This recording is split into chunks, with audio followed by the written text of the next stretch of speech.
Quote, for most of the history of this country, there was no Federal Reserve System.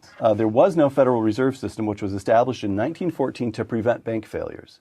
But bank failures in the 1930s exceeded anything ever seen before the Fed was established. Close quote.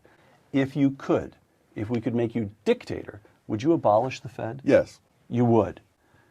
Yes. I mean, for the reasons I just gave. The Fed represented wonderful hopes, but we've had so many programs that represented wonderful hopes that ended in disaster. What was it supposed to do? It was supposed to do not only prevent bank failures, it was supposed to prevent huge changes in the money supply, in particular, great deflations. Right. The greatest deflation in American history occurred under the Federal Reserve System. The great post-World War II inflation was fed by the Federal Reserve doing exactly what they're planning to do now, namely buying up the bonds issued by the Treasury. What would you do? You'd move us back to the gold standard? We would replace it. We could replace it with what existed when it was created.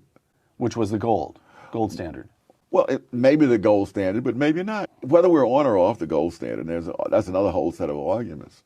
There's no evidence that I can see that over this vast period of time that the Federal Reserve has existed, that things on the whole have been better.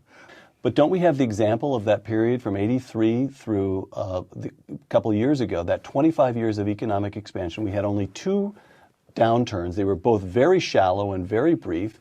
And what you had was Paul Volcker, whom Carter appointed, but Reagan gave the freedom actually to wring inflation out of the currency. He did that by the mid-'80s. The economy takes off. So what Volcker did was undo the harm that previous Federal Reserves had done. Including Arthur Burns. Yeah, unfortunately. So, but what would you replace it with? How would the currency, how would the currency run? What would you replace it things always bother me, you know. They do? When someone removes a cancer, what do you replace it with? There was a crisis in 1907.